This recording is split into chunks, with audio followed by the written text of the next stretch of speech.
Back in 2009, long before the waves of excitement swamping SpaceX's market debut tomorrow, I asked Fox Business if I could take a trip out to an old hangar in Hawthorne, California, 2008 rather, Hawthorne, California, to see the rocket ship startup, a way less famous than he is now, Elon Musk, was building. And the Dragon capsule. I got to be the very first reporter to broadcast live from inside SpaceX's OG headquarters, the original one, where I showed viewers a glimpse of SpaceX's first Dragon capsule. Watch. In Hawthorne, California at SpaceX. Is actually not that big.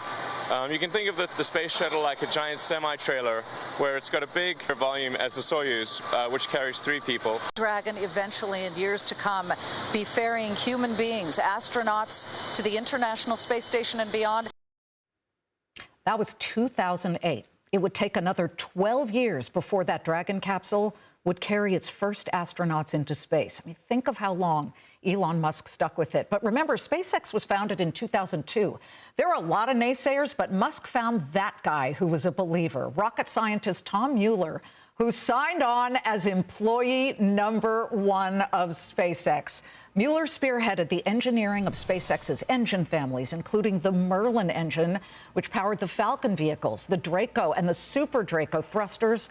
They're in the Dragon vehicles. The Raptor engine, which now powers the Starship system, not to mention the propulsion systems for Falcon 1, SpaceX's first orbital rocket. Joining me now, first on Fox Business, is the man himself, Tom Mueller. Tom, I mean, you're also the founder and CEO of Impulse Space. I can't wait to hear about that company, but we've just got this breaking news crossing the tape. Elon Musk's SpaceX prices record $75 billion IPO at $135 a share, with a sale of 555.56 million shares, valuation $1.77 trillion. What a thrill ride from today going all the way back to 2002. So I've got to ask you, where are you going to be tomorrow when SpaceX goes public? What are you going to be doing? Well, unfortunately, I won't be there at the stock exchange. I'll be here in California, but we're having a little party tomorrow morning at 6 a.m. We're going to ring our own bell and celebrate with a bunch of early SpaceX employees. Make sure you take video of that. We want to see that tomorrow. You know, you were the first person hired. What was it like working with Elon? I mean, the culture of the company on day one, if you could even say they had a culture, and building it in those early years. It was super exciting. I had just come from TRW, you know, a big space corporation, and you know, the getting away from the bureaucracy and able to move fast and really be energized and do what we, you know, the type of product development that we wanted to do, optimizing the rocket for cost. It was really refreshing and fun, actually. Even though it was hard, it was actually really satisfying. Well, that was 2002, and then I came in 2008 to Hawthorne, which was the original, you know, that hangar, and a lot of you guys were sitting around munching on granola bars, working on a rocket ship. It almost looked like a science project to me, but it was so mellow. Did it stay that way, or did it become really rigid? Well, 2008 was actually the year that we finally made orbit. The first, you know, the 4th flight of Falcon 1 made orbit that year, and it was also when we were just about out of money, and that flight saved us. Then it got more regimented. We had NASA contracts like the Dragon capsule that you talked about, and so we had to meet government specs for this capsule and stuff. So we had to get our act together a little bit more. And it was immature as a company, and we did.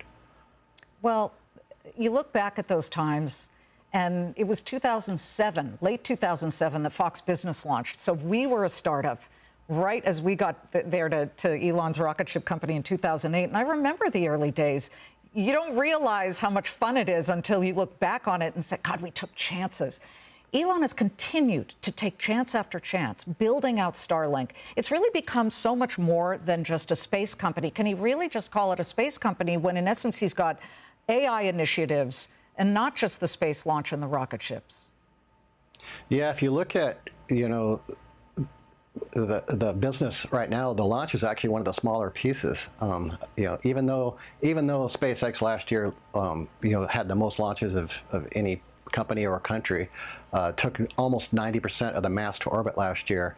Still, the launch, I think, is under 10 billion, in total revenue, whereas, the satellite internet business is, that Starlinks are probably the big winner right now. Starlink is huge, and that is the one profitable part of the business. The rocket part of the business is obviously a huge capital expenditure, liquidity suck. I mean, it takes so much money to even try to launch these things, and everybody makes such a big deal of how Blue Orbit's rocket exploded on the launch pad. Well, you guys had your own, well, you call them anomalies, but disasters, yeah, right, leading up to it. What does it say about the private companies that take the chance and try to do these things? It's sort of the later version of the Wright brothers. Yeah, it was really hard early on. We had 3 failures in a row, and we would, the company probably would have failed, except that we had another rocket ready to go. We didn't have enough money to build another rocket, but we just happened to have one. And within 8 weeks after our last failure, we launched again and made orbit and saved the company. And like I mentioned earlier, then we really got regimented and started flying Falcon 9, the rocket that's currently flying, and it's been the most reliable rocket in history. So it really all came together, and now look where we're at now. We're a $1 trillion company. I'm looking at the Dow Jones Industrials right now. I just want to say, Tom, can I interrupt? We have the Dow up about 1,021 points. We are getting breaking news out of the White House about this possible Iran deal. I just want to quickly ask you about your company. But let me just get the news here, and that is that President Trump is speaking right now from the Oval Office, so stand by, Tom, saying he will have a signing soon on a deal with Iran. The president also saying the Strait will open as soon as he signs, which he may say will happen over the weekend. Again, we're waiting to see confirmation from Iran. Wanted to get that news to you. Now the S&P's up 144 points. NASDAQ is up more than 670 points. Tom, I got to hear about Impulse. This company that you are building right now is sort of the shuttle between different orbits where you will be able to move payloads from one celestial, I don't know what you would call it, rocket yeah, or something, to another in different orbits. And you've raised a lot of money. You're now valued at more than $1 billion. Tell me what you believe you will be able to do. Yeah, we take over basically where launch leaves off. So SpaceX gets us to space, and then we deploy from SpaceX or other vehicles into space, and then move around, do precision movement in space, or get you to the hard to get to places like lift up to the moon or to Mars or even beyond. Even beyond. That brings me to Mars. When he says we're going to colonize Mars, how long do you think it's going to be before we do that, Tom? Oh, I don't know. I think, with the pivot to the moon, which I'm super excited about right now, Mars is going to probably wait a little bit longer, but certainly what SpaceX learns helping build the permanent moon base will only help get to Mars sooner and more reliably. So we got to go to the moon to get to Mars. And the last question, I know you don't talk about your stock options, but being employee number 1, I would imagine you got a stake in all of this. The early days, you factoring in so many employees who were given compensation in the form of stock.